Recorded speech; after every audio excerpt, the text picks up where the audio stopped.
recursos PAEP, pues puedan empaparse de estas perspectivas externas con la finalidad de enriquecer sus trabajos de investigación a nivel no solo maestría, sino también a nivel doctorado.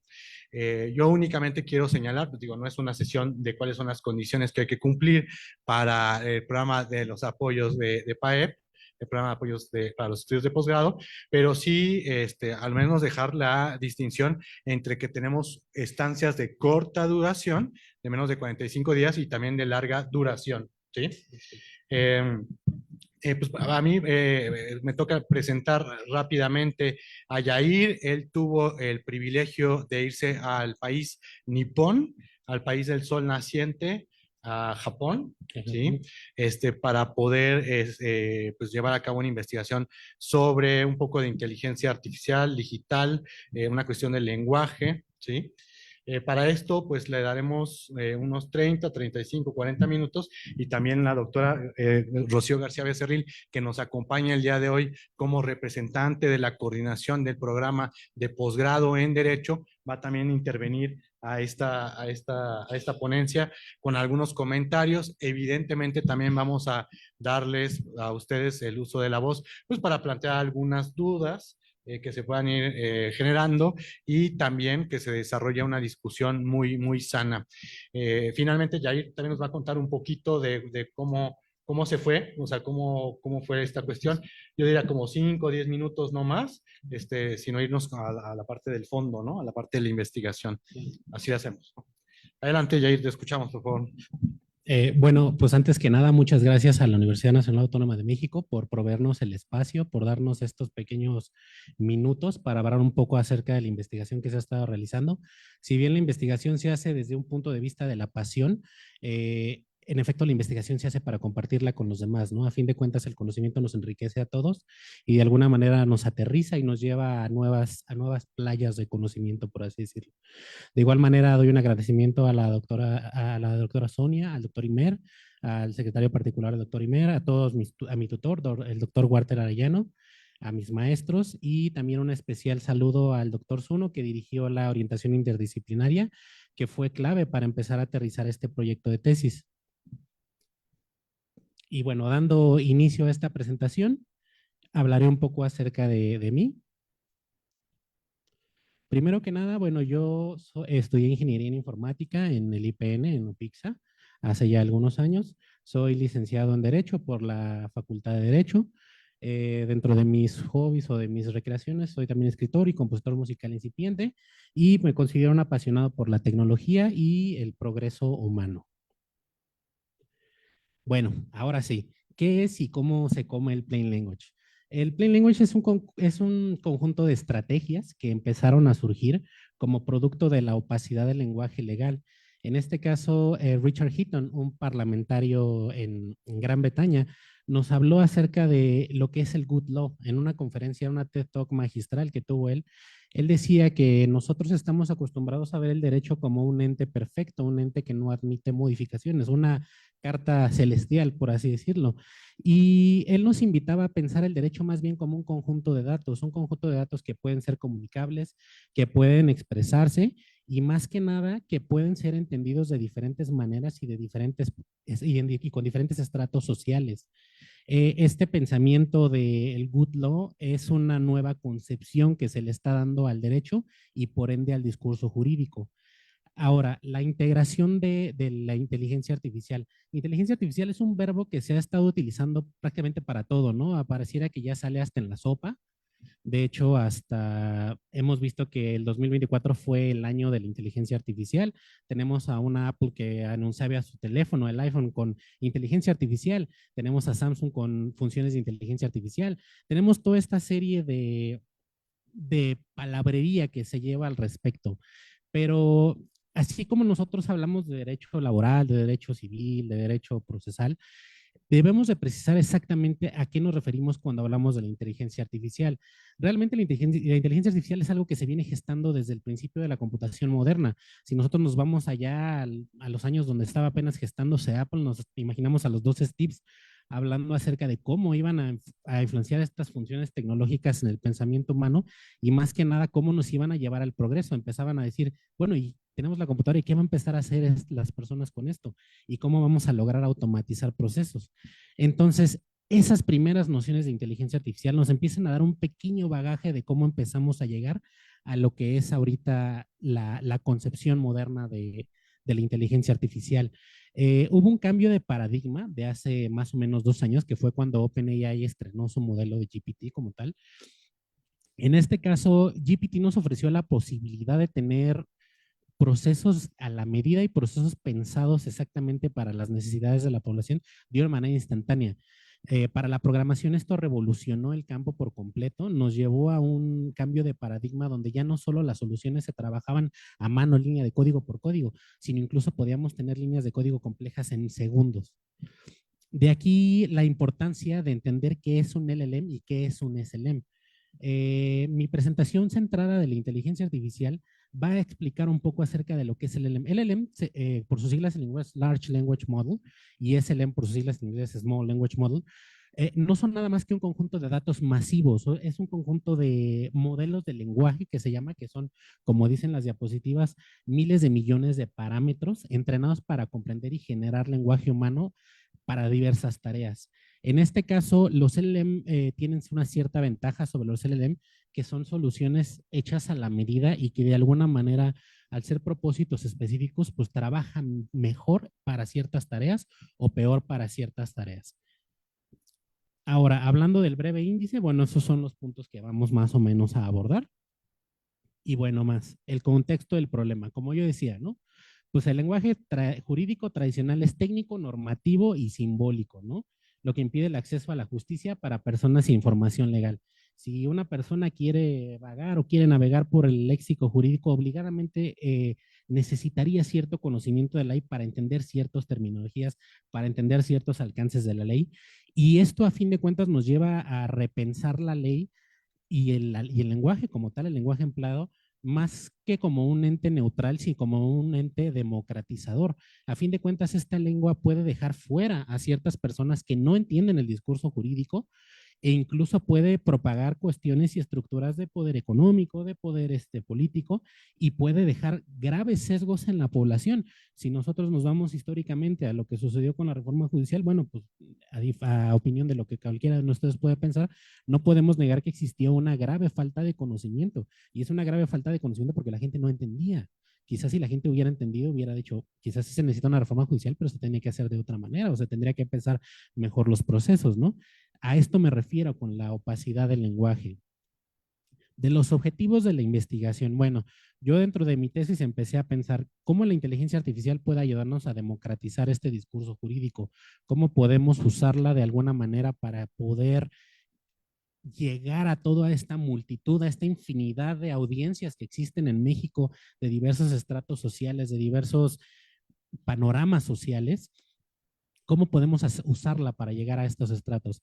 Y empezó a gestarse la idea de crear herramientas tecnológicas basadas en inteligencia artificial, en este caso usando modelos de lenguaje, para poder automatizar este proceso y traducir este lenguaje técnico en un lenguaje simple y sencillo de entender para las personas. Ahora sí que una respuesta a mis plegarias fue que el reto Anuyes, en colaboración con el Instituto Mirai y las universidades de México, lanzaron un reto, una convocatoria, donde ellos básicamente nos invitaron a los estudiantes que quisiéramos participar a enviar una iniciativa, a enviar un proyecto.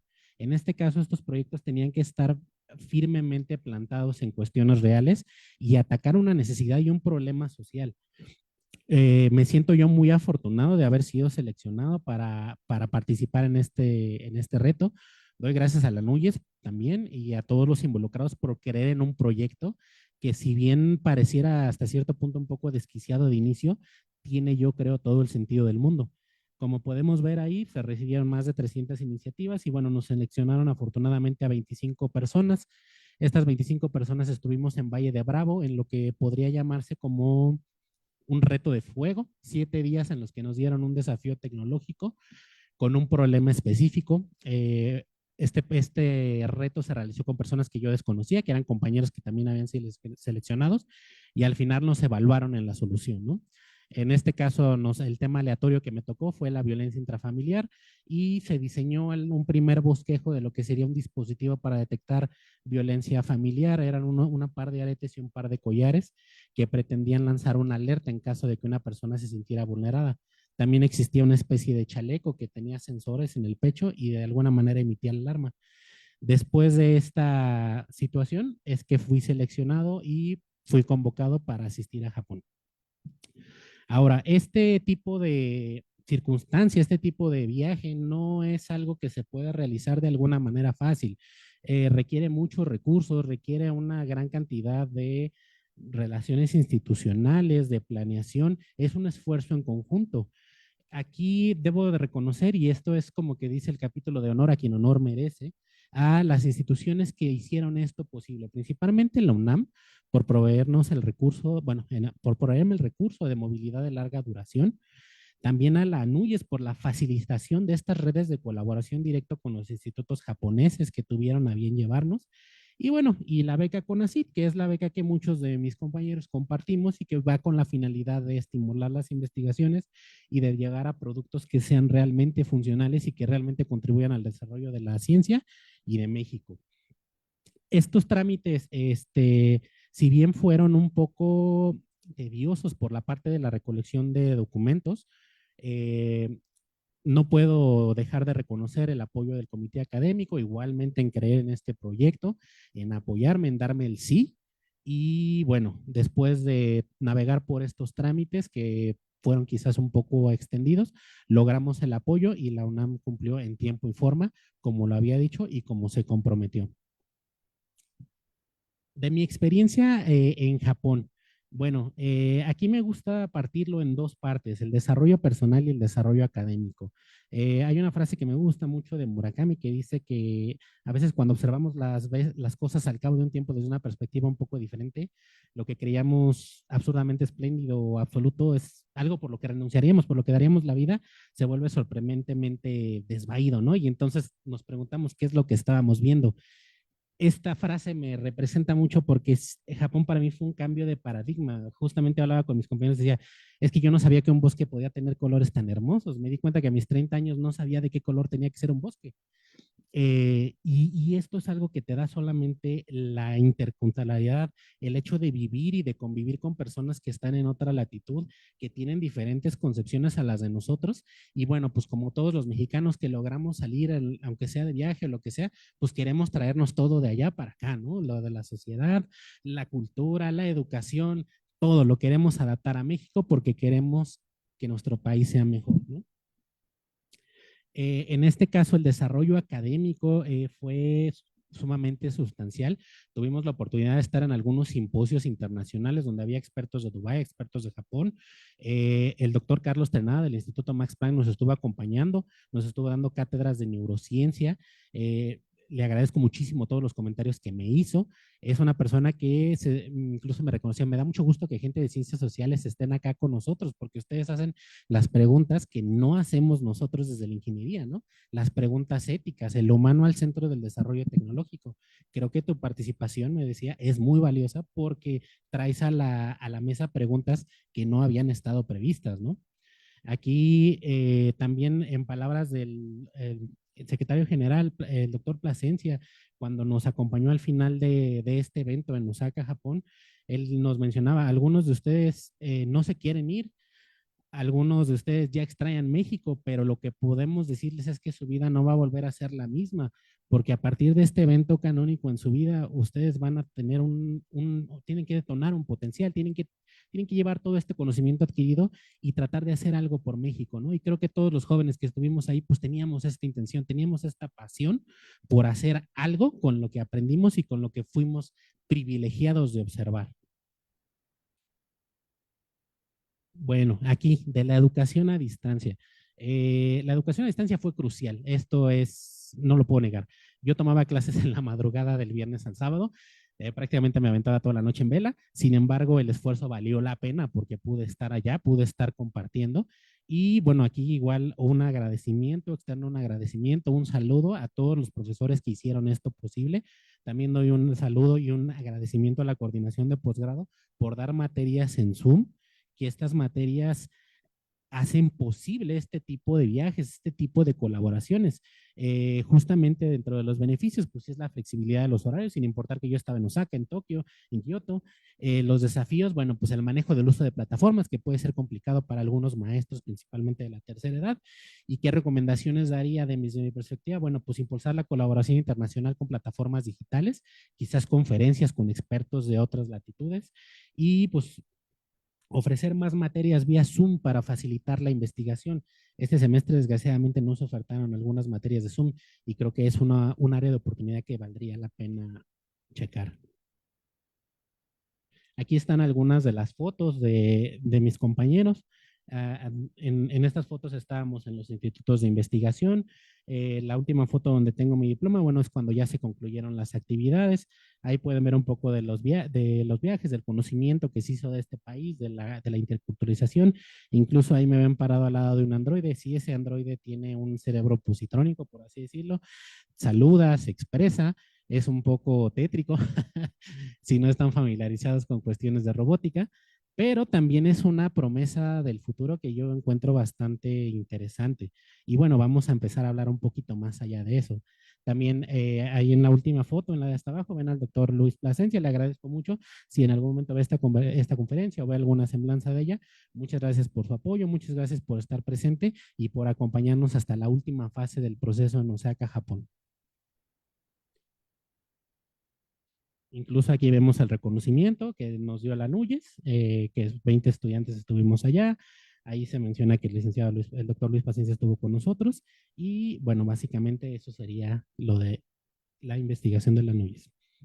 Ahora, lo de mi investigación. Muy bien. Pues bueno, primero que nada hay que mencionar que una investigación, una estancia de investigación, no parte de la idea de ir a hacer turismo. Nosotros no vamos a pasearnos, por así decirlo. Nosotros vamos con un firme compromiso académico y con una responsabilidad, porque de alguna manera si la UNAM nos está dando los recursos es porque confía que nosotros podemos hacer y traer un producto que valga la pena o algo que contribuya a la discusión. En este caso, nos centramos en resultados tangibles. La intención desde un inicio fue tener una herramienta funcional, que incluso en la presentación final que hicimos frente a las autoridades de la NUYES se demostró esta funcionalidad y se demostró este producto final que fue el motivo de esta estancia de investigación. Aquí, el producto desarrollado. Bueno, mi contribución más grande pues fue el desarrollo teórico, el desarrollo funcional del sistema, con un compañero de allá, de los 20 jóvenes que fuimos. Me ayudó a aterrizar un poco la parte técnica.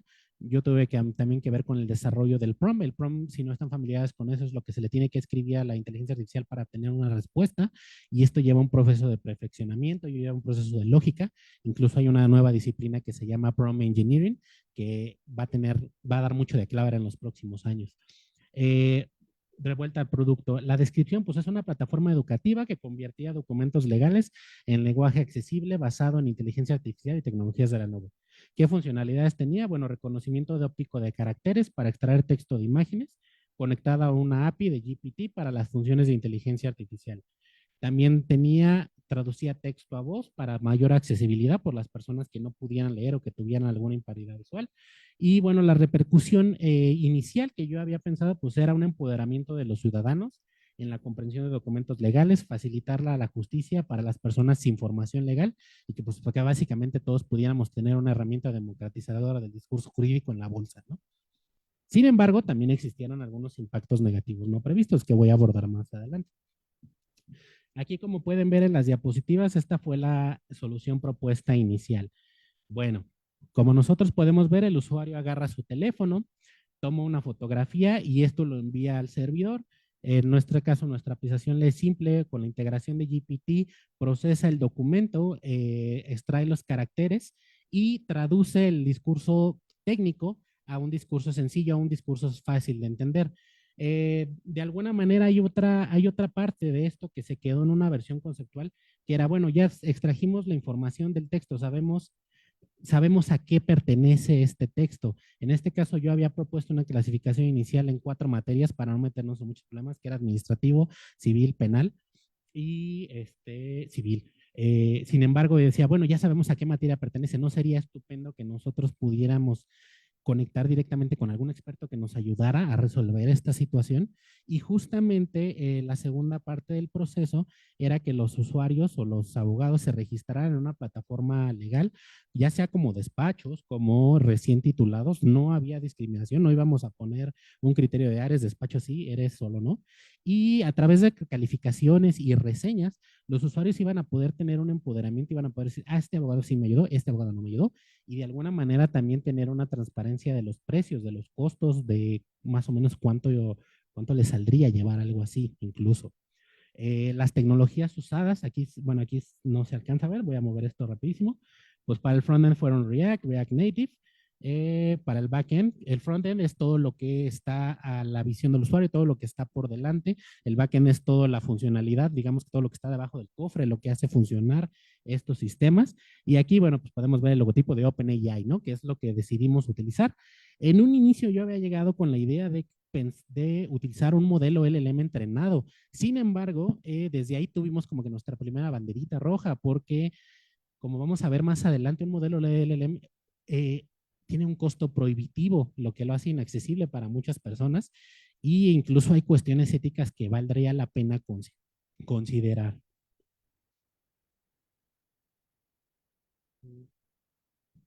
Bueno, aquí está un poco más acerca de cómo funcionaba Ley Simple. Nosotros vemos que el usuario se registra, crea su cuenta. Ahí se ve estos textos que estamos utilizando para, a fines de no meterme en cuestiones de violación de datos personales, tomamos las sentencias, algunas de las sentencias relevantes de la Suprema Corte directamente del sitio y empezamos básicamente a trabajar con eso. También teníamos de los efectos secundarios teníamos una inconsistencia en el muestreo, pues había sentencias en las que el engrose podía llegar a 30 páginas, había otras donde llegaba a 80, había otras donde llegaba a 100, e incluso la memoria digital que tenía este procesamiento, pues se iba agotando, ¿no? Veíamos que la inteligencia tendía a irse, como dicen por ahí, por la tangente, agarraba ciertas cosas que le convenían, ciertas cosas del final, y daba un producto que a veces era un poco difuso, ¿no? Que no tenía como que ni pies ni cabeza, o que era una explicación extremadamente simplificada que a veces hasta perdía coherencia. Un efecto secundario bastante considerable. Dentro de los impactos negativos, bueno, pues aquí viene lo que descubrimos que no fue tan bonito, por así decirlo. Existía una pérdida de precisión y matices legales. Pues sí, porque también la sobresimplificación a veces actuaba en contra y a veces se nos iban unas cosas de cuestiones procesales que eran sumamente importantes. Había sesgos en la interpretación, pues sí, también, porque la inteligencia artificial empezaba a correr y empezaba a interpretar, y a veces la interpretación pues lo hacía en base a parámetros que desconocíamos. Aquí hay una cuestión que se llama transparencia del algoritmo, donde de alguna manera todos los sistemas tendrían que estar obligados a decirnos qué procesos lógicos usaron para llegar a ciertas determinaciones. Y si nosotros le preguntamos a OpenAI, oye, ¿qué proceso usaste para mi aplicación? Pues nos vamos a encontrar que en muchas ocasiones no nos van a dar ni siquiera respuesta, ¿no? Porque hay cuestiones que están ocultas y que no vale la pena o que no quisieran ellos que se supieran.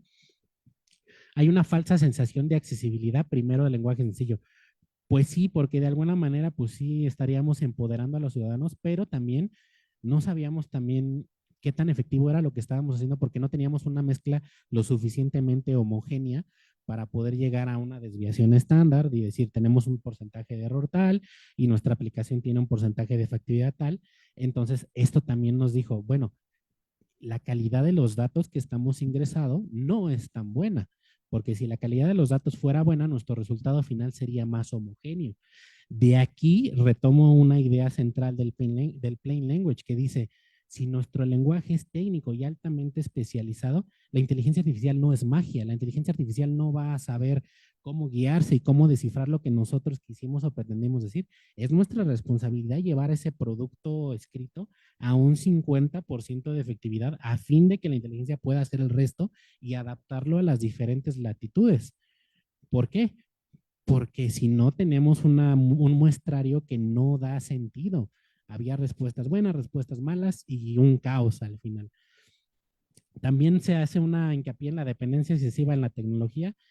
Pues sí, ¿no? Porque ¿qué va a pasar el día que todos usemos GPT, ¿no? Hemos visto que ha habido un auge de que, aprende a hacer escritos, aprende a utilizar GPT, aprende a pintar, aprende a lo que sea con GPT. Bueno, ¿qué va a pasar el día que usemos GPT? En primera, ¿a quién le pertenece GPT? GPT es una empresa que está en Estados Unidos. Esta empresa pues tiene intereses comerciales y a fin de cuentas, si todos usamos GPT, pues el día de mañana GPT va a tener control de todo lo que se dice, de todo lo que se hace. Incluso ya se han dado casos donde genera noticias, donde modifica contextos. Hay un ejemplo muy claro de si nosotros preguntamos ciertas cosas, nos va a decir, yo no te puedo dar esa respuesta porque esa respuesta infringe mis términos. Y pues muchas veces son preguntas que no necesariamente es que estén mal, pero pues que no conviene que las empresas nos digan, ¿no? ¿Existen los riesgos en la protección de datos? Pues sí, claro, porque quien ha tenido un ojo atento al proceso que hemos hecho, pues se dará cuenta, no, pues es que estos cuates estaban mandando la información directo a GPT. Exactamente, estábamos mandando la información a GPT para analizar y para tener parámetros. Desde aquí había ciertas líneas de código que les pedían, no envíes lo que tenga que ver con nombres, no envíes lo que tenga que ver con fechas, no envíes lo que tenga que ver con estados de cuenta, cosas así. Sin embargo, se seguían filtrando y la información entraba al servidor de GPT y se perdía ahí dentro del mar y ya luego llegaba la respuesta y era susceptible a un posible hackeo o alguna posible filtración de información, lo que también es otro riesgo potencial. Había desafíos en la responsabilidad legal, pues sí, porque no sabíamos entonces quién iba a tener la culpa, si nosotros o ChatGPT, ¿no? Si había alguna filtración. Hay también una posible sobrecorporatización del derecho, pues sí, porque estamos entregando el control del derecho a las grandes corporaciones. Aquí estas noticias que yo marco, pues son relevantes porque son las investigaciones que han tenido, ¿no? Que son las demandas que han existido por el uso de obras con derechos de autor protegidas, ¿no? Que aparentemente no deberían de haberse usado, pero se usan. Incluso el mismo Musk, que es una de las personas emblemáticas que empezó con este movimiento, pues dice como que ya no buscan el bien de la humanidad, ¿no? Como que ya hay otros intereses económicos de por medio. Aquí, bueno, toda esta reflexión me llevó a unas observaciones importantes. Me di cuenta que el perfil del abogado, si bien ha estado capacitado para solventar muchos retos, estamos llegando a una era donde nuestra carrera se está quedando corta al enfrentar estos desafíos que nos presenta la era tecnológica. ¿Por qué? Porque un jurista en la era digital, según mis observaciones, diría que tiene que estar plantado con un desarrollo ético y responsable, tiene que tener una expansión normativa, una integración de herramientas Legal Tech en diversas jurisdicciones, debe estar capacitado de diversas jurisdicciones, tiene que haber regulación y supervisión para el entrenamiento de modelos, porque si no nos empezamos a topar con estas situaciones que comentaba antes. También a visión a futuro tiene que haber una implementación estricta para desarrollar productos que sean normativamente viables y sobre todo socialmente responsables, que es lo que se nos está olvidando mucho. La tecnología y la innovación tienden a ir 10 pasos adelante de lo que está la ética y la sociedad. Y tenemos a ser reaccionarios. Hasta que ya hay vidas humanas involucradas, es entonces que queremos empezar a pensar, quizás no lo hicimos de la manera apropiada, ¿no? Porque la innovación nos dice primero, haz primero y luego pregúntate qué sucedió, ¿no? Este perfil profesionista del jurista digital, como ejes rectores, tendría que tener competencias de dominio de inteligencia artificial, de Legal Tech y de una ética en la era digital. Tendría que tener una formación continua en acceso a educación global en línea, por supuesto. Tendría que tener experiencia de aplicación en investigación y colaboraciones internacionales y del desarrollo profesional, pues esta persona necesariamente tiene que tener un perfil interdisciplinario. Tiene que tener una integración con tecnología, economía, física, estadística, programación. Tiene que tener talleres y asignaturas donde se desarrollen estos conceptos de inteligencia artificial, este derecho digital. Incluso en los posgrados podríamos empezar a hablar de normativas y tecnologías de regulación de la IA, lo que me lleva a pensar una recomendación final respecto a este perfil profesional, que es una justificación para la creación de una posible nueva carrera o una posible especialización, que podríamos llamarle derecho y tecnologías emergentes. En este caso, pues el impacto jurídico pues nos va a depender una formación interdisciplinaria, sí o sí, que fusione derecho, ciencia de datos y desarrollo de software. Tiene que haber un abogado con competencias en IA que no solo va a ser capaz de interpretar las normas, sino que también va a poder diseñar, evaluar y regular las tecnologías que transformarán la justicia en el futuro, porque esto es un hecho que va a venir, esto es innegable, va a llegar y ya está empezando a llegar. Incluso este perfil, este diagramita que yo pongo aquí, donde pongo el perfil del derecho y las tecnologías emergentes, pues es una persona que conozca de derecho, es una persona que conozca de análisis de datos, porque tiene que ser capaz de navegar por todos estos datos y depurarlos a fin de poder meterlos al entrenamiento de modelos, y tiene que tener competencias en desarrollo de software. El desarrollo de software no en el sentido de que tenga el nivel de un programador, pero básicamente tiene que ver un código y tiene que saber a qué se refiere cada cosa. Tiene que ser capaz de decir, bueno, esta línea de código aquí está controversial porque estás mandando esto para acá y yo creo que nos estamos adelantando, yo creo que aquí tienes una posible brecha de información, entonces necesariamente tiene que meterse, como quien dicen, ensuciarse las manos en el código, en la parte técnica, por así decirlo.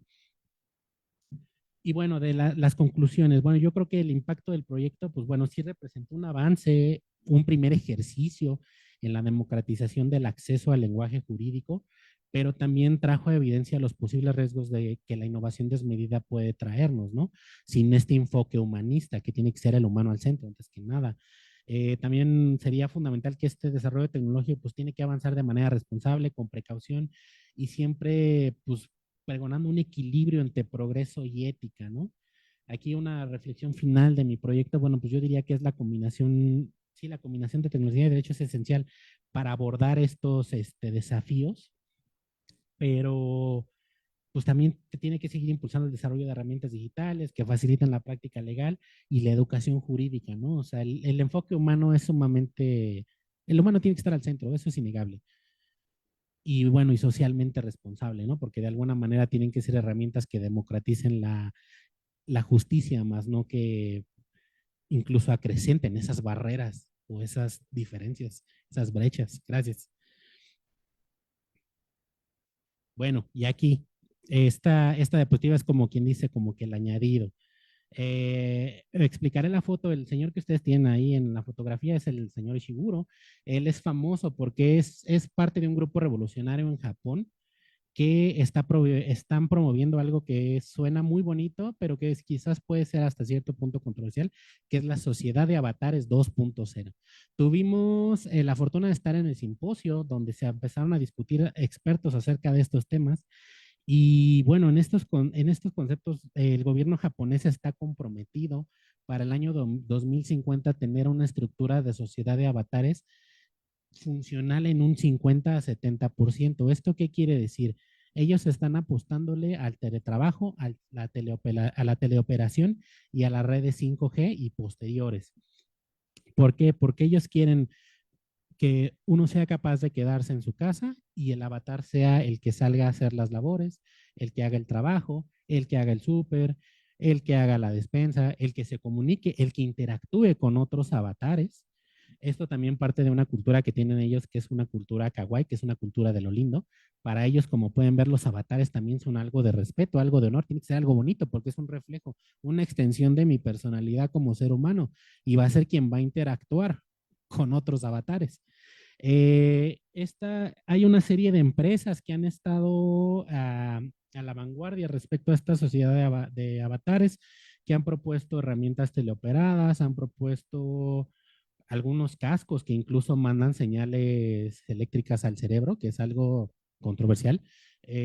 Y la punta de la flecha en este sentido ha ido a captar inversionistas a cualquier costo. Entonces, en estos simposios ellos nos dicen los beneficios y las ventajas y van a captar inversores de los Emiratos Árabes, de Japón y de todo el mundo, porque el japonés lo que quiere es llegar a ese punto lo más rápido posible y después ponerse a resolver los problemas que puedan surgir. Existía una plática con el doctor Carlos Tranada donde él me hacía una observación, decía, bueno, pues es que es muy bonito, ¿no? Pero bueno, si nosotros nos ponemos a pensar, por ejemplo, que un avatar comete un crimen, ¿no? Que mata a alguien o que tiene algún desperfecto, entonces la responsabilidad penal va a caer sobre el individuo, va a caer sobre el constructo artificial, va a caer sobre la compañía que provió las tecnologías, va a caer sobre el operador de la red de Internet. ¿Quién va a tener la responsabilidad? Es aquí que empezamos a hablar y bueno, no sé cuántas personas hemos empezado a hablar ya de estos conceptos que son muy futuristas, que sería la robofilosofía y la roboética, ¿no? Incluso ya hablamos de la filosofía y de la ética de la máquina, de la ética del constructo social y cómo esto va a tener un efecto en nuestra sociedad, ¿no? Todos estos principios de inteligencia artificial y de constructos sociales nos han llevado incluso también a pensar en el precrimen, ¿no? Donde iniciativas en Estados Unidos incluso algunas policías ya empiezan a utilizarlo, ¿no? Y estos sistemas de inteligencia artificial incluso tienden a ser racistas, tienden a ser clasistas, tienden a ser tienen a incluso incrementar la brecha generacional que existe, la brecha social que existe. ¿Por qué? Porque los sistemas de regresión ya nos dicen, bueno, si este es mexicano, pues este va a tener más tendencia a cometer un crimen. Bueno, si este es de raza negra, va a tener más tendencia a cometer un crimen. Y ya desde ahí vienen criterios que son sumamente controversiales, ¿no? Entonces, yo preguntaría, ¿qué va a pasar el día de mañana que Japón esté en la sociedad 2.0? ¿Cómo vamos a explicar toda esta serie de problemas? ¿O nos vamos a esperar a que empiecen a suceder las grandes tragedias humanas para empezar a decir, esto tendría que haberse regulado, esto tendría que haberse pensado, ¿no? Y finalmente, pues es el panorama de la inteligencia artificial en México, ¿no? El RAM es una estadística que nos ofrece la UNESCO, que es un Readiness Assessment, que básicamente nos entrega una radiografía de qué tan preparados están los países para la implementación de inteligencias artificiales o de constructos sintéticos. Y en este caso nosotros vemos que en México pues tiene un nivel de penetración de la IA que alcanza el 49, que ocupamos incluso el cuarto lugar latinoamericano en publicaciones arbitrarias en materia de inteligencia artificial, lo cual es muy bueno. También se ha experimentado un interés renovado en la gobernanza de la IA. La gobernanza de la IA es algo que vamos a empezar a hablar y se va a empezar a discutir en los próximos años y va a ser, yo creo que uno de los grandes temas paradigmáticos que se nos van a venir. Se ha hablado incluso de instituciones para la regulación de la inteligencia artificial, instituciones para la regulación del lenguaje incluso como vehículo democratizante, la estandarización incluso de comunicaciones oficiales y de las instituciones, quizás un formato único, y son una serie de cuestiones sumamente interesantes que van a empezar a ser tema de grandes tesis y de grandes debates. Aquí la UNESCO destaca el papel de la INAI al otorgar recomendaciones derivadas del uso de la IA y también nos da como que una cartita de recomendaciones, ¿no? Se nos recomienda incluir en el Plan Nacional de Desarrollo una sección dedicada específicamente a la IA, a su gobernanza. También se llama implementar un sistema de identidad digital único, que sería excelente, y pues a vigilar la perspectiva de derechos humanos en el desarrollo de la IA. Pues sí, ¿no? Porque tenemos que tener al ser humano siempre en el centro.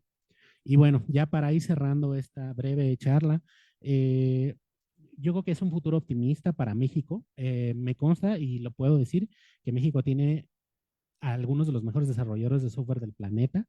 Cualquier desarrollador de software de México que sea capacitado puede sin problema darle la vuelta a cualquier desarrollador japonés. Japón es un país que se ha quedado un poco atrás en el desarrollo de software porque ha dado prioridad al desarrollo de hardware. Es decir, ellos son muy pragmáticos. Ellos, si tienen 10 pasos para hacer un robot, son 10 pasos que se tienen que seguir y 10 pasos que se tienen que hacer. China, por otro lado, ha optado por una idea de practicar rápido y fallar pronto. Esto quiere decir hacer ejercicio rápido para llegar a perfeccionamiento. ¿Les ha funcionado? Sí, sí les ha funcionado porque incluso tienen ahorita ya un dominio automotriz sobre los carros eléctricos, tienen tecnologías sumamente avanzadas y son los únicos, la única nación que yo podría decir que puede hacerle competencia en cuestión de desarrollo tecnológico a los Estados Unidos de América. También, si nosotros comparamos nuestras tecnologías, la tecnología de BBVA en México es mejor y superior a cualquier banco japonés en este momento. ¿Por qué lo digo? Porque incluso hay procesos que se siguen haciendo a papel en Japón porque viene de su idea de tradicionalismo y que ya hemos logrado nosotros automatizar en México. Tenemos que empezar a hablar de la gobernanza de la IA, obviamente, un conjunto de procesos, instituciones y prácticas que van a regular estas referencias. Y bueno, pues también como comentarios finales, no podemos esperar que la IA haga todo, ¿no? O sea, la IA no llegó a ser un reemplazo, no llegó a reemplazarnos ni llegó a hacer nuestro trabajo por nosotros. La IA tiene que ser lo que se conoce en inglés como un enhancer, un mejorador. Nosotros tenemos que llegar con un producto y la IA lo tiene que llevar más arriba incluso. Si nuestro producto y nuestros datos no son buenos, el resultado que nos da la inteligencia artificial no va a ser bueno. Eso es un hecho. Si nuestro derecho es confuso, es difuso, el resultado que vamos a tener al meter inteligencia artificial no va a ser del todo bueno. E incluso va a tener graves sesgos e incluso podría aumentar estas brechas de diferencias sociales. Hay que ver también esos temas. Entonces, la transparencia algorítmica, ya cerrando, pues que es el principio de estos factores y cómo esta transparencia que tiene que existir, yo creo que es algo que también tendremos que empezar a exigir a las grandes corporaciones, esta transparencia en los procesos, esta transparencia en la información, esta transparencia en los datos. También yo creo que la manera de combatir a estos grandes tenedores de los modelos LLM, como son ChatGPT y en este caso China, que son modelos que están fuera del alcance de México porque tienen para tener la primera versión de GPT, por ejemplo, se ocuparon entre 80 y 180 millones y se ocupó una infraestructura proveída por NVIDIA de tarjetas gráficas. Estos servidores también consumen recursos y también va a tener un impacto ambiental porque también ocupan muchísima agua para enfriarse. También va a haber un impacto ambiental considerable si empezamos a tener un uso desmedido. Y pues también llega China, ¿no? Que nos dice que entrenó su modelo DeepSeek con 8 millones de dólares, ¿no? Lo que es sumamente paradigmático y sin usar las tarjetas de video de Nvidia, ¿no? Hay que ver qué tan cierto es esto y qué tan mentiroso puede llegar a ser. Pero incluso en estos modelos de China, si nosotros preguntamos por las masacres de Tiananmen o algo así, pues nos va a decir no tengo acceso a esos datos, ¿no? ¿Y por qué? ¿Y por qué no tengo acceso a esos datos, ¿no? ¿Por qué? ¿Qué me estás queriendo ocultar o qué no quieres que sepa, ¿no? Y bueno, pues más que nada es eso en esta breve charla. Aquí hay algunas referencias, por si alguno está interesado. Principalmente William Christopher es quien ha hecho los estudios más fuertes acerca del impacto del Plain Language en el Reino Unido.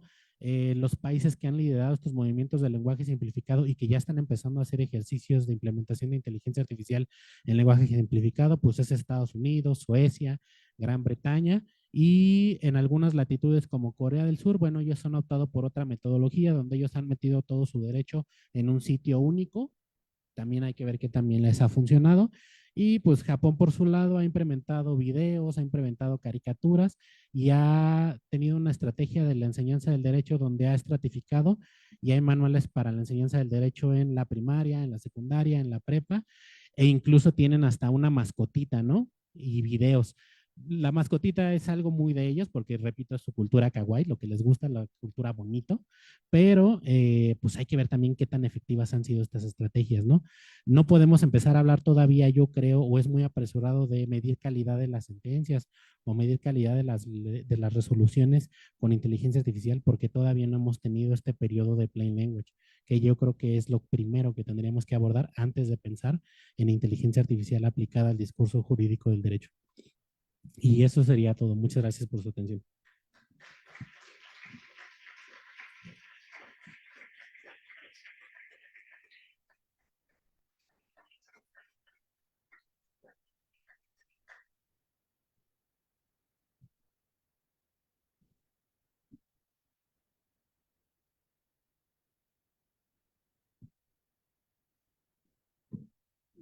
Bonita tarde a todos.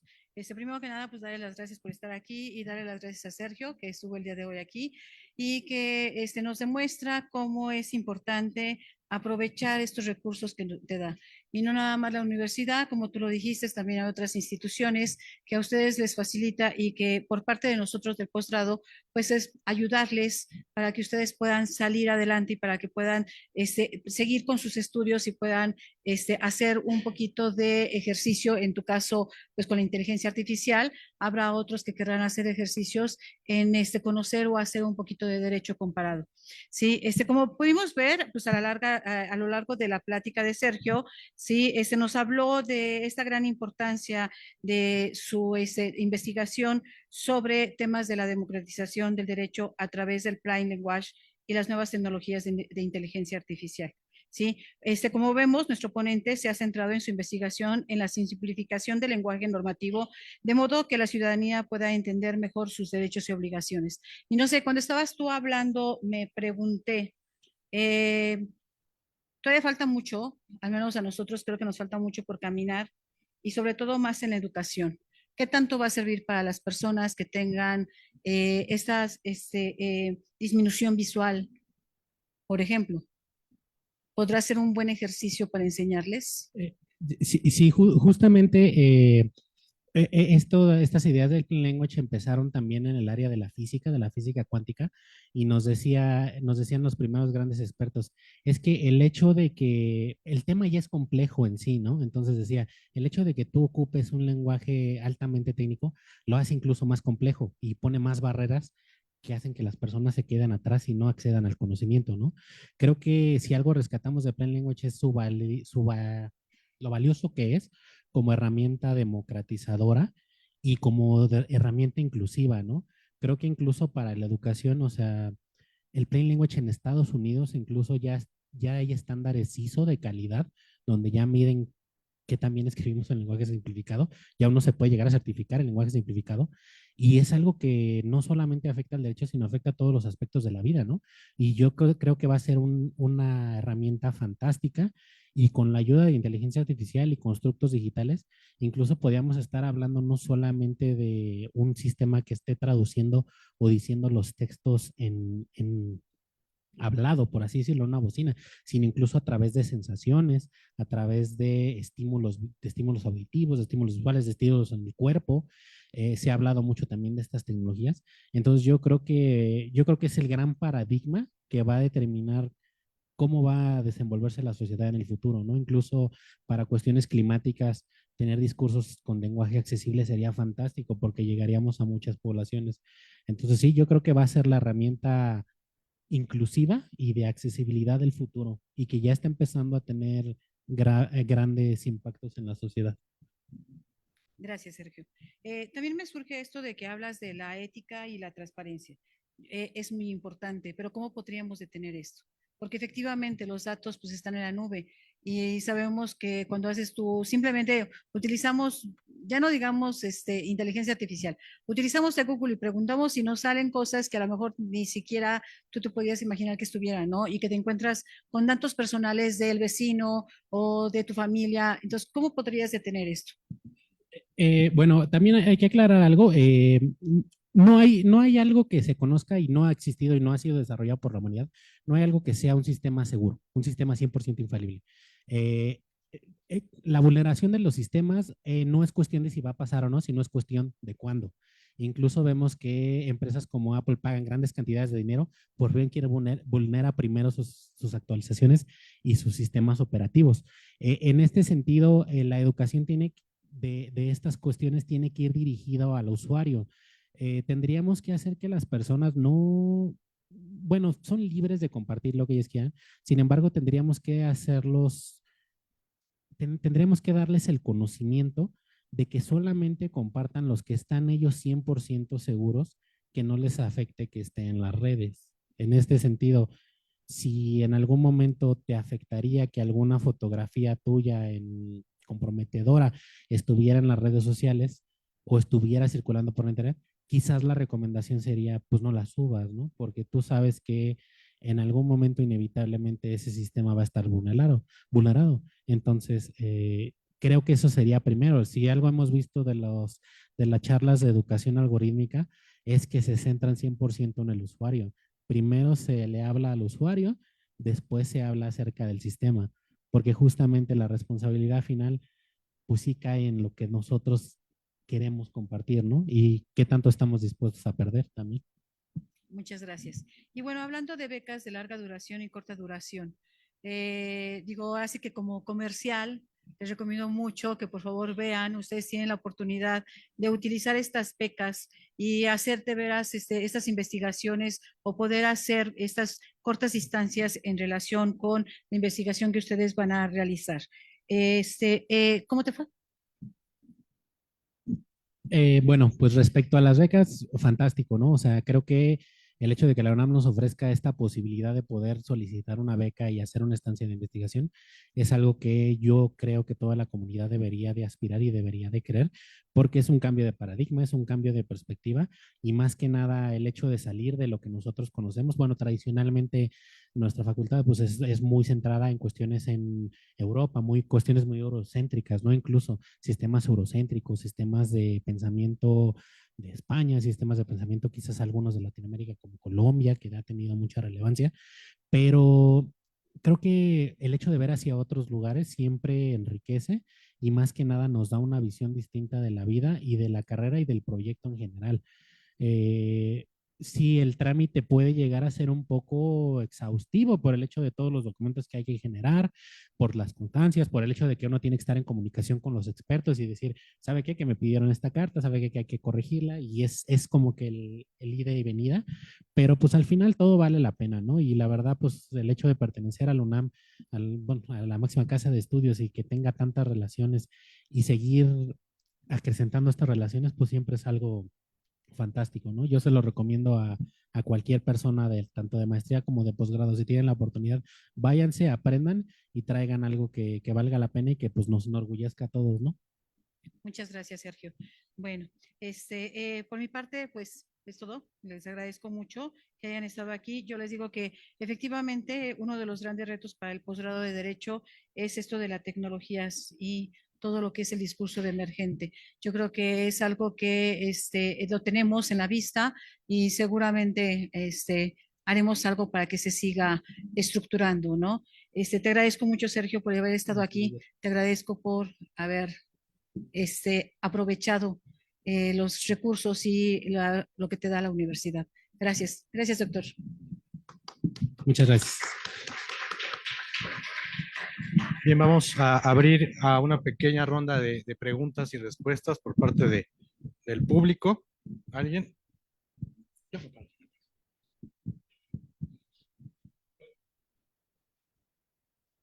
Gracias. Muy amable, doctor. Bueno, antes que nada, muchas gracias por tu excelsa exposición. Me dejaste a mí con una inquietud, porque la verdad, yo traigo el gusanito.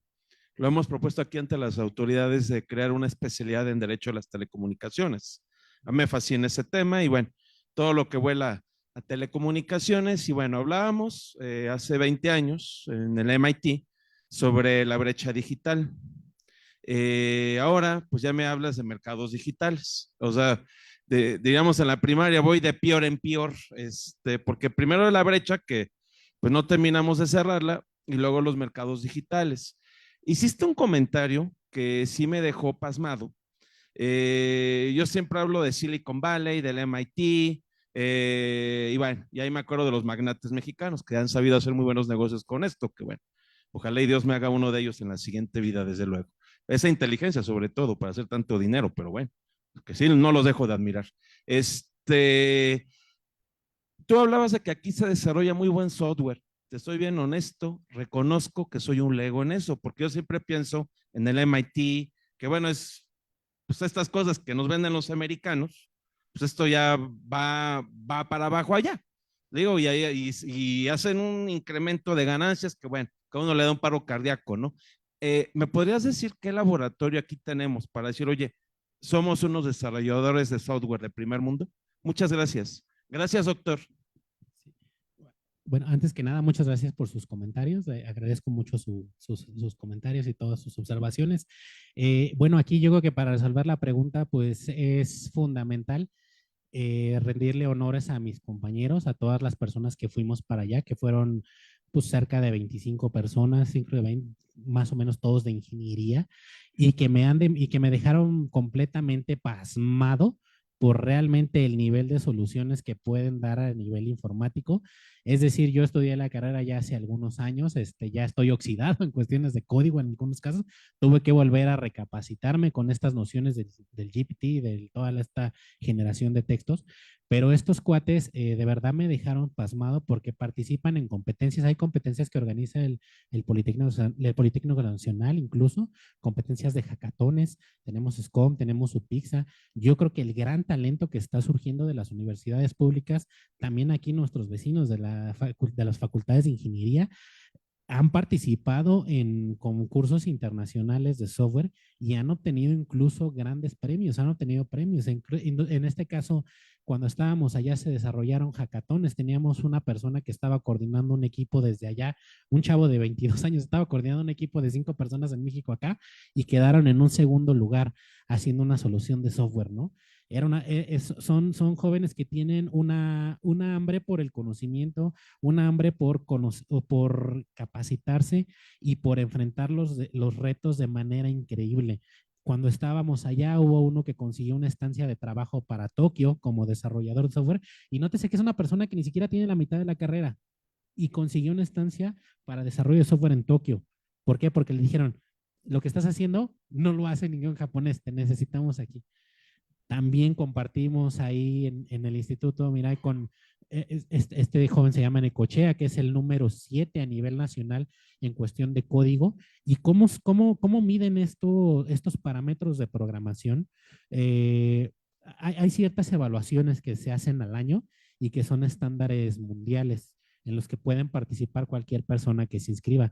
Estas evaluaciones son de razonamiento matemático, de razonamiento físico, y son cuestiones que uno diría, bueno, pues lo voy a escribir en el GPT y me va a dar la solución. No, son cuestiones que incluso superan el razonamiento del GPT. Tienen que ver con la abstracción de problemas, tienen que ver con la generación de soluciones y también tienen que ver con la implementación de código. Entonces, en este sentido, respondiendo a su pregunta, yo diría que basta con ver a las universidades públicas para tener nuestra respuesta. Sí, con eso. Gracias.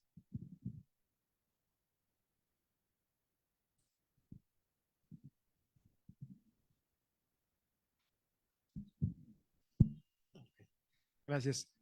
Sergio, muchas felicidades. Soy Aaron Flores, estudiante del segundo semestre de la maestría en Filosofía del Derecho. Muchas felicidades. En principio me gustaría compartir un poco de oportunidad en la convocatoria, porque al menos yo no sabía que íbamos a hablar hoy de inteligencia artificial, de que nos ibas a hablar de inteligencia artificial. De haberlo sabido, créeme, me traigo a les pasantes de nuestro despacho y aquí estaríamos pues con un quórum incrementado, porque es un tema de total actualidad. Llegamos con el gusto de saber que venías de Japón y compartir tu experiencia, pero si hubiéramos sabido que ibas a hablarnos de inteligencia artificial, bueno, estaríamos desbordados. Como lo estamos con el hecho de que un compañero como tú haya llegado tan lejos a una cultura tan diversa, tan distinta, pero que nos une el humanismo. Y creo que ahí sí coincidimos con Japón. Y en particular la preocupación que se da porque en nuestro despacho trabajamos con temas de acceso a la justicia para grupos en situación de vulnerabilidad, particularmente de personas con discapacidad. Tenemos un proyecto con la Escuela Judicial en materia de sentencias en formatos de lectura fácil. Y hemos encontrado precisamente que la inteligencia artificial nos está ayudando a poder encontrar atajos que normalmente nos hubieran costado muchísimo trabajo llegar a estas sentencias de lectura fácil. Pero tú lo sabes, las pautas internacionales nos piden o nos obligan a utilizar ahora sí el aspecto ético de estos instrumentos, que es el pasar por una revisión por parte de los sujetos de derecho para que ellos nos califiquen, ¿no? Una persona con síndrome de Down, una persona con Asperger, nos revise esta información. Entonces, la pregunta va en ese sentido, entendiendo que no se pierde este aspecto humano y qué bueno que nos traes, nos refrescas esa idea que ya sentíamos en el trabajo que realizamos, que no es suficiente con lo que nos brinda la inteligencia artificial. ¿Cómo podemos encontrar el futuro en esa interacción entre el ser humano y entre las inteligencias artificiales que ya nos están dando estos atajos en la información? No solo entiendo que lo trabajaste y lo desarrollaste en discapacidad visual, ¿no? Temas de acceso a la información para que les lean en formatos de audiodescripción, sino también para otras discapacidades que pudieran implicar este tipo de conocimiento en un formato más accesible para ellas y ellos. Y si es ChatGPT quien nos puede ayudar en ello, o qué otros instrumentos o qué otras herramientas de otras apps, ¿no? Otras tecnologías de inteligencia artificial nos pudieran ayudar en esta labor. Te reitero la felicitación y es un honor que seas universitario y que estés poniendo en alto el nombre de nuestro país y nuestra universidad muy lejos. Gracias, muchas gracias por su pregunta. Muchas Gracias. gracias. Respondiendo un poco puntual a lo que menciona, eh, justamente usted acaba de dar le acaba de dar al clavo, porque desde que estaba ya empecé yo a hablar con la doctora Misfud Bonishi, trabaja en el instituto y coordina el Instituto de Seguridad y Protección de Datos, de datos digitales en la Universidad de Groninga. Y yo le externaba justamente una cuestión similar. Le dije, es que a mí me preocupa que nosotros estamos generando todas estas soluciones a partir de los constructos que tiene GPT o que tiene incluso DeepSeek en China. ¿Y qué va a pasar el día que entonces todos dependamos o que todos nuestros sistemas estén montados a esos sistemas? Vamos a perder el control porque a fin de cuentas vamos a estar sujetados a una empresa norteamericana con intereses económicos sumamente marcados y entonces, ¿qué va a pasar después? Al rato vamos a tener una aplicación que incluso pueda ser hasta clasista o racista o que no nos quiera como mexicanos también, ¿no? Y la respuesta, yo creo, a estas preguntas es justamente y yace en los modelos SLM, que son los modelos de lenguaje chico.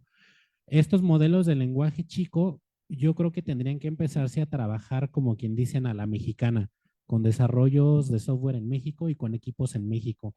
He pensado yo más o menos en un esquema de cómo tendría que hacer el entrenamiento de estos modelos y me he dado cuenta que tendría que haber un control de tres partes. Un control empresarial de la iniciativa privada, un control del Estado que tuviera injerencia y un control social. Estos tres factores garantizarían, en teoría, que estos modelos sean realmente democráticos y provean realmente soluciones. Aparte, estos modelos serían 100% mexicanos y serían 100% hechos por nosotros y por gente de México, lo que representaría que nosotros podríamos empezar a crear modelos específicos para el Poder Judicial, para el Poder Legislativo, para el Poder Ejecutivo, para los organismos autónomos, para etc, etc, etc, etc. De esta manera, nosotros tendríamos un control de los datos que vamos a meterle de la información y tendríamos transparencia algorítmica, porque tendríamos un conocimiento entero de qué procesos está llevando el algoritmo que ocupa estos datos para llegar a tal o cual resolución. Si estoy un poco, no estoy tan familiarizado con qué tantos ejercicios se han hecho de lectura simple en México, sé que se han hecho algunos, pero una de las quejas principales de los órganos jurisdiccionales es que dicen, es que yo no tengo el tiempo. ¿Por qué? Porque si yo escribo una sentencia, no tengo el tiempo de volverla a escribir en lectura simple, a menos de que tú me lo solicites explícitamente y yo tenga a bien darte la respuesta.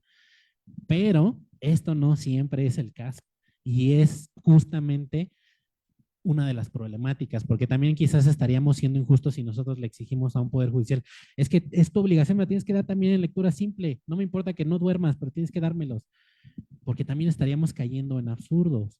Sin embargo, con un modelo trabajado desde cero, implementado desde cero, con iniciativa privada, porque sí, porque vamos a necesitar grandes recursos, con iniciativa pública también, porque sí vamos a necesitar que también el Estado y el gobierno tengan algo de regulación y con una iniciativa social, con campañas sociales, incluso con grupos sociales de gente discriminada, de gente con capacidades distintas, nosotros llegaríamos a estos modelos que serían efectivamente democratizantes de la justicia y democratizantes de las resoluciones.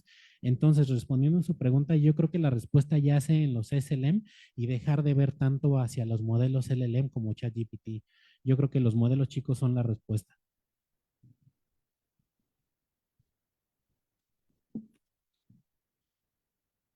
Bueno, pues yo nada más quisiera, ¿no? En principio felicitar a Sergio Yair, que pues hemos estado, ¿no? Trabajando ahí en su investigación y por supuesto yo quiero hacer especial énfasis en el apoyo que ha dado el doctor Imer, ¿no? Y por supuesto todo el equipo de la coordinación, ¿no? Y bueno, pues todos los que estuvieron inmiscuidos en ello, yo soy testigo del arduo trabajo que ha hecho Sergio, ¿no? Regresó con avances, eso hay que decirlo, con los avances prometidos, ¿no? Y bueno, pues también, ¿no? Invitar a las y los demás compañeros de maestría a que se acerquen a Sergio para preguntarles esas inquietudes, sobre todo de carácter burocrático, ¿no? Que a veces dicen, bueno, me gustaría aplicar, pero sienten que es tal vez un mundo, ¿no? Que no conocen, bueno, pues hay que acercarse a conocerlo, ¿no? Y creo que Sergio es muy abierto, ojalá Sergio nos pueda también regalar un correo electrónico por si se quiere contactar a alguno de sus compañeros, ¿no? O incluso, pues no sé, qué tan prudente lo vea, pero tal vez incluso su WhatsApp, ¿no? Para un mensajito, algo así. Claro, eso pues ya, él sabrá, ¿no? Qué medio de comunicación podría ser viable y para que los coaches los orienten, ¿no? A ejercer este tipo pues, de beneficios que nos da ser parte de esta comunidad y sobre todo este posgrado de excelencia que pues está muy bien dirigido, ¿no? Por nuestro querido doctor Imer, ¿no? Aquí en esta parte de la división de estudios de posgrado, ¿no? Y por supuesto también con el doctor Oscar, ¿no? Ahí en la coordinación de maestría, ¿no? Entonces, felicidades, Sergio, sigamos trabajando, ¿no? Y la siguiente ponencia es para presentar ya la tesis, ¿no? Entonces, aquí andamos, ¿no? Gracias, sí. El libro Ojalá, ya ojalá. posteriormente, ¿no? Vamos a pensar a lo grande, ¿no? Ojalá. Muchas gracias, Sergio. Sí, ahorita lo voy a escribir en un Word y lo proyectaré, sí. Bueno, antes que nada, muchas gracias, doctor Walter. Bueno, debo reconocerlo como mi tutor. Él fue de las pocas personas que realmente creyó en un inicio en este proyecto, porque son temas que son difíciles incluso para una academia como en la que estamos, porque nos metemos con cosas que quizás son controversiales, ¿no? El hecho de decir el discurso es técnico, hijo, nos metemos en problemas con algunas personas. Entonces, reconocer al doctor Walter por siempre haber estado al pie del cañón y siempre creer en la investigación. También reconocer al doctor Imer, a su secretario particular, Antonio, porque desde un inicio han creído en este proyecto y desde que yo regresé con la selección de el reto no es me quiere allá, tengo que ir a Valle Bravo. Ellos dijeron, adelante, ve a Valle de Bravo, de lo que tengas que decir y trae resultados, ¿no? Entonces, ese apoyo institucional y ese abrazo que nos da la UNAM, pues no tiene comparación, ¿no? Es algo que uno solo jamás podría lograr, jamás podría hacer. Entonces es parte de brindar honor a quien honor merece y pues también parte del orgullo que nos da ser universitarios y que nos da pues pertenecer a la máxima casa de estudios.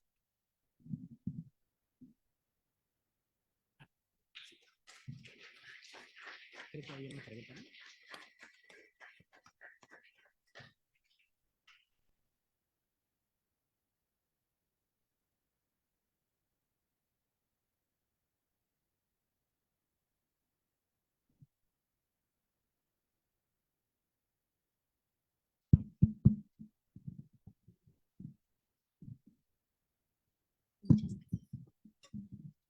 Muchísimas gracias. Yo vengo representando a la comunidad universitaria. Me da muchísimo gusto atender a esta conferencia. Sergio, felicidades. Realmente eres una inspiración para nosotros como comunidad que seguimos pues en este camino. Y pues mi pregunta como universitaria primero es, ¿qué mensaje le darías a los que seguimos o a los que tienen justamente esta idea de cómo voy a yo lograr irme a Japón, a Alemania, a algún otro país? ¿Cómo te enteraste de toda esta convocatoria? Y pues sí, ¿qué consejos darías para pues a los que estamos todavía estudiando o en las maestrías o en diferentes pues, ajá, ¿qué consejo darías para fomentar la investigación todavía? Y pues sí, ¿qué consejos das? Esa es mi pregunta. Gracias por tu pregunta, gracias por tus comentarios. Bueno, cabe decir que yo me enteré de la existencia del Instituto Mirai, que son las personas que están en el laboratorio IADEA en Japón, ya desde hace algunos años. Vengo siguiéndoles la pista, por así decirlo. Me enteraba que habían hecho un par de mexicanos con un sueño loco, ¿no? Irse a Japón a poner una empresa de tecnología, ¿no? Hijo, qué controversial, ¿no? Qué difícil. Entonces, su historia me llamó la atención. Yo vengo siguiéndoles la pista, como menciono, y pues ahora que surgió la colaboración con la NUYES, que también es una asociación sumamente importante y que les aconsejo seguir en Facebook, que les aconsejo seguir todas sus publicaciones, porque han estado presentes no solamente en UNAM, en el ITAM, en el Tecnológico de Monterrey, todo lo que tenga que ver con universidades de prestigio del país, ellos están ahí y bueno, Su universidad, la Universidad Nacional Autónoma de México, es parte de esa asociación. Ellos también han estimulado mucho, a cada rato comparten cosas de becas, cosas de programas. Entonces, en el momento que vi que tenían la colaboración con este laboratorio, incluso me acuerdo que me llegó un correo porque estaba suscrito desde hace muchos años, pues dije, pues es el momento, ¿no? Ahorita no había tenido el recurso para hacerlo, pero pues ahorita es el momento de participar, ¿no? Y pues con, más que nada, pues es quitarse también el miedo. ¿Por qué? Por el hecho de que pues, o sea, decía yo como ingeniero, pues tiene un rato que ya no le hago a eso, ¿no? Me he dedicado más a ser abogado. ¿Cómo voy a justificar mi participación con ellos, ¿no? Pero también viene de la mano, pues, el hecho de quitarse el miedo y participar, porque yo dije, bueno, pues es que yo creo en mi tesis, estoy apasionado por lo que estoy haciendo, porque es algo que me gusta, es algo que me motiva, que por las mañanas hace que me levante y diga, voy a investigar o voy a leer al respecto. Y pues simplemente seguir la corazonada, ¿no? O sea, quitarse las penas, quitarse los miedos y decir, pues yo voy a ir con todo, ¿no? Pidieron un video de 7 minutos donde explicáramos el proyecto, me grabé, más o menos di mi idea y la mandé y dije, bueno, pues lo que sea, ¿no? Y resultó que pegó, ¿no? Que les resultó atractivo. Entonces creo que muchas veces nosotros como jóvenes nos subestimamos o creemos que somos tontos o creemos que estamos por debajo de lo que un estudiante de el MIT o de Harvard o de Japón o de la India o de cualquier parte del mundo, ¿no? Nos sentimos a veces como chiquitos, ¿no? Y el gran aprendizaje que yo me llevé de mis compañeros es que todos mis compañeros eran grandes porque se lo creían, eran grandes porque lo hacían y tenían una seguridad que yo les envidiaba. Decía, necesito que hagas este sistema. Y decía, sí, sí lo hago, ahí está, y sirve, y va a compilar el código y lo va a hacer. Esa seguridad es algo admirable, ¿no? Entonces, resumiendo un poco, quitarse el miedo, ser seguros, empezar a seguir páginas que tengan que ver con las convocatorias y con las becas y más que nada, pues también acercarse de repente a las coordinaciones académicas e incluso al edificio de posgrados que tenemos allá cerca del posgrado de economía, pues para ver como quien dice qué se está cociendo, ¿no? Porque incluso a veces ahí nos pegan ciertas convocatorias o resulta que tienen algunas becas que no tienen mucha difusión. Y también checar el correo institucional. Si no tienes dado de alta el correo institucional, es sumamente recomendable que te des de alta porque pues simplemente como les llegó a todos ustedes la notificación de este evento, pues por ahí a veces surgen muchas cuestiones, ¿no? Yo contacté a la doctora Misfud de Groninga gracias a un correo que mandó la coordinación. Entonces, pues sí, es eso. Y también quitarse el miedo de hablar en inglés y de mandar correos. Mandar correos es sumamente crucial. Si no estamos muy seguros de nuestra redacción en inglés, pues podemos usar un corrector de estilo y ayudarnos de alguna otra persona para mandar un correo que sea lo suficientemente atractivo para algún académico del extranjero, ¿no? Que a fin de cuentas, pues son como nuestros segundos papás y nos van a abrazar y nos van a patrocinar también para estar allá con ellos, ¿no? Entonces, eso sería todo. Pues yo básicamente, nada más para redondear, yo creo que lo resume muy bien Sergio cuando dice perderle el miedo a las cosas, ¿no? Confiar en ustedes, en uno mismo. Si alguien más lo puede hacer, pues ¿por qué no puedo ser yo el otro que lo va a hacer, ¿no? Entonces, y efectivamente, cuando hemos tenido la oportunidad de salir más allá de las fronteras de nuestro país, pues te vas encontrando con que, como dice Sergio, los que van avanzando son los que se lo creen que van a poder avanzar. Y uno es el que a veces se limita a sí mismo y entonces al contrario, yo creo que efectivamente creo que ese es un gran consejo que les das, Sergio, el que crean en sí mismos. Y bueno, coincido muchísimo en que la UNAM tiene muchos de estos espacios, muchas de estas convocatorias, muchas de estas oportunidades. Somos de verdad muy afortunados de tener a la universidad con todas estas posibilidades. Y bueno, sí creo que hay que estar a veces atento a las convocatorias. Ya lo decía también Sergio muy bien, pues para eso está también la Comisión Académica de Maestrías y Doctorado, está la Comisión del Posgrado que también tiene, digamos, al final de cuentas todo pasa por comités académicos, todo es muy transparente y eventualmente pues es como se va. Las convocatorias están ahí abiertas, ahorita están varias abiertas de estancias cortas, de estancias largas, para profesores, para alumnos. Entonces, pues ahí están las convocatorias. Entonces hay que perderle el miedo y acercarse a las coordinaciones para que en su momento los orientemos o desorientemos ustedes también, esa parte que dices tú, de también uno tiene que hacer su trabajo, ¿no? Ya busqué, ya vi que está esto en tal lugar, ya vi que se puede hacer así, que tengo que hacer asado, y bueno, eso que cuenten con nosotros, somos los primeros que estamos comprometidos con la idea de que la gente salga, que tenga estas posibilidades de complementar sus estudios con estancias en el extranjero. Aquí ya veo caras que ya se han beneficiado de esto. No estoy exagerando, hay al menos 2 cadetes que veo conocidas. Entonces eso, quizás reforzarles, insistirles en que están ahí las convocatorias, están ahí los recursos, y bueno, yo creo que sí se puede, como bien dice Sergio, si ustedes se lo creen que se puede. Pues muchas gracias, buena tarde. Gracias a todos. Oh, ya. Goya, cachun, ra, ra, cachun, ra, ra. Goya, universidad. Gracias.